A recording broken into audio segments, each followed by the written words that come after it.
கதை போல தோணும் இது கதையும் இல்லை. அன்பு நெஞ்சங்கள் அனைவருக்கும் வணக்கம். குட்டி ஸ்டோரி மூலமா உங்களை சந்திக்கிறதுல மிகுந்த மகிழ்ச்சி. வாங்க இன்னைக்கு ஒரு குட்டி ஸ்டோரியை பார்ப்போம். ஒரு ஊர்ல ஒரு பிரபல சாமியார் ஒருத்தர் இருக்கார். அவர் தினமும் பூஜைகள் பண்ணுவார், யாகங்கள் பண்ணுவார், யோகங்கள் பண்ணுவார், தியானம் பண்ணுவார். என்னென்னலாம் வழிமுறை இருக்கோ இறை சக்தியை அடையணுன்றதுக்காக அவர் பல முயற்சிகளை பண்ணுவார். கடும் தவம் இருந்து கடவுளின் வரம் வேண்டி இருக்கிறவர் அவருக்கு வரம் கிடைக்கலன்றது அவருக்கு தெரியும். ஆனா இது வெளியே தெரியக்கூடாதுன்றதுக்காக அவர் என்ன பண்றார், ஒரு சித்து வேலை சிலதை கத்து வச்சிருக்கார்.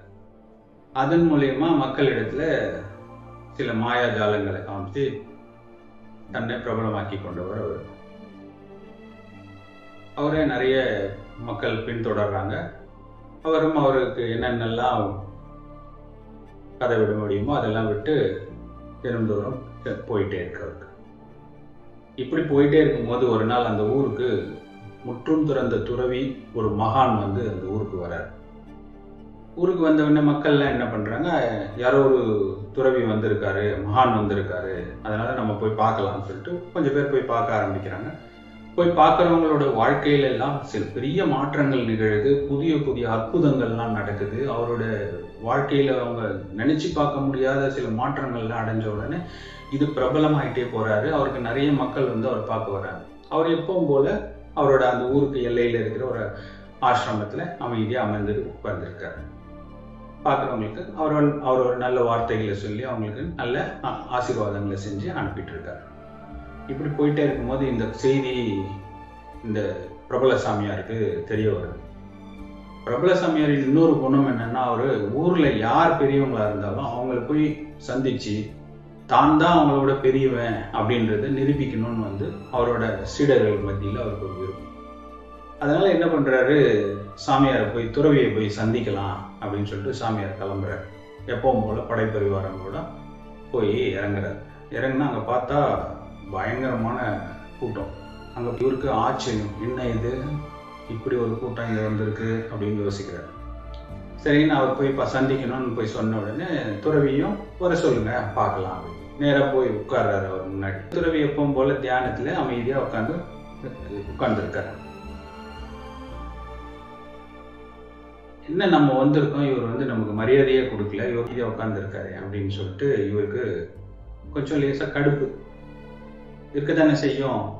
உண்மையான ஞானிக்கும் ஒண்ணுமற்ற சாமியாருக்கும் உள்ள வித்தியாசம் இதுதானே. அதனால அவர் என்ன பண்றாரு, உட்கார்ந்துட்டே இருக்காரு. இவர் ஒரு குரல் கொடுக்குறாரு, ஐயா அப்படின்னு குரல் கொடுக்குறாரு. அவர் தியானத்துல இருந்து மெதுவா கண்ணை திறந்து பார்க்கிறார். சொல்லுங்க அப்படின்னு சொல்றாரு. சொன்ன உடனே இவர் சொல்றாரு, சுவாமி நான் இந்த மாதிரி கடவுளோட உபாசகர், நான் சில வரங்களை கடவுள்கிட்ட பெற்றிருக்கேன். என்னால காத்துல பறக்க முடியும், நீர்ல மிதக்க முடியும், இப்படி சில வரங்கள் எல்லாம் நான் பெற்றிருக்கேன் அப்படின்னு சொல்லி அவர்கிட்ட தன்னை பத்தியான அறிமுகத்தைப்படுத்துறாரு. இதெல்லாம் கேட்டு அவர் ஏதோ ஆச்சரியப்படுவார்னு இந்த சாமியாருக்கு ஒரு எண்ணம். ஆனா அவரோ எந்தவித சலனமும் இல்லாம அப்படியே சாதாரணமா அதை கடந்து அமைதியேன் சொல்லுங்க அப்படின்னு திரும்பவும் சொல்றாரு. இல்ல உங்களோட பராக்கிரமத்தை பத்தி மக்கள் எல்லாம் சொன்னாங்க, அதனாலதான் உங்களை பார்த்துட்டு போலாம். நல்லது தானப்பா, நல்லாரு அப்படின்னு சொல்லிட்டு இவர் சொல்றாரு. சொன்ன உடனே இவர் என்ன பண்ண, எழுந்துக்கலான்னு முயற்சி பண்றாரு. அப்போ துறவி சொல்றாரு, பிறப்பிலேயே உன்னத பிறப்பான மனித பிறவி எடுத்த நீ அறிவில் குறைந்த உயிரினங்களின் சக்தியை பெற்றிருப்பதா வெளியே சொல்லக்கூடாதுப்பா அப்படின்னு. உடனே சாமியாருக்கு பயங்கரமான கோபம், கண்ணெல்லாம் சிவக்குது. என்ன அப்படின்னு கேட்கிறாரு. கேட்ட உடனே அவர் சாமியார் துறவி சொல்றாரு, அரிதினும் அரிது பிறப்பது மானிடராய் பிறப்பது அரிது என்பதை நீங்க படிச்சிருப்பீங்கன்னு நினைக்கிறேன். ஆனா மானிடராய் பிறந்த நீங்க பறவையாகவும் மீன்களாகவும் வாழறதுக்கு முயற்சி பண்றது நல்லதல்ல. படைப்பின் ரகசியமான அந்த பிரபஞ்சத்தின் பேராற்றலை பற்றி நாம் தெரிஞ்சுக்கணும். அது என்ன மாதிரி மக்களுக்கு செயல்படுது, எந்த மாதிரியான விஷயங்கள் பிரபஞ்சத்திலிருந்து மக்களுக்கும் உயிரினங்களுக்கும் நடக்குது, இந்த உலகத்தில் என்னென்ன மாற்றங்கள் நிகழுது என்பதை உணரக்கூடிய ஞானத்தை வேண்டித்தான் நீ தவம் இருக்கணுமே தவிர இந்த மாதிரியான அறிவில் குறைந்த உயிரினங்களின் சக்தியை பெற்றதா நீ சொல்லக்கூடாது. இது நல்லதல்ல அப்படின்னு சொல்ற. உன்னை பின்தொடரும் உன்னுடைய சீடர்களுக்கும் மக்களுக்கும் நீ அன்பை போதி, தர்மத்தை போதி, நீ ஜீவகாருண்யத்தை போதி. இதுவே உனக்கு சிறந்த வழியாக அமையும், மனம் நிம்மதி அடையும், கடவுளின் வரம் உனக்கு கண்டிப்பாக கிடைக்கும் அப்படின்னு சொல்லி ஆசீர்வாதம் பண்றார். இவர் எப்பவும் போல இவருக்கு எதுவும் தெரியல அப்படின்னு சொல்லிட்டு வெளியே தன்னோட சீடர்களுக்கெல்லாம் சொல்லிட்டு இவர் கிளம்பி போயிடுறார்.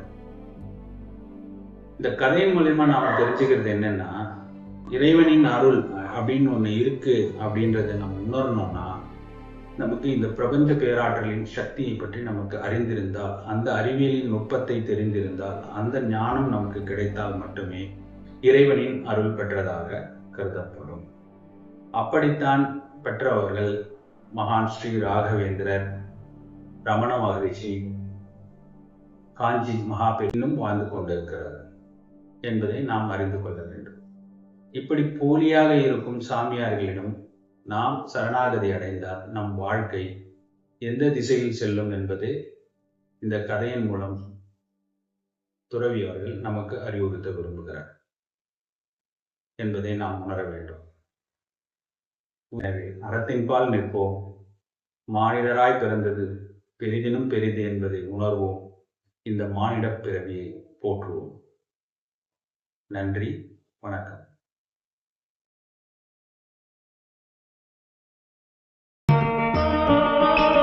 கதை போல தோடும்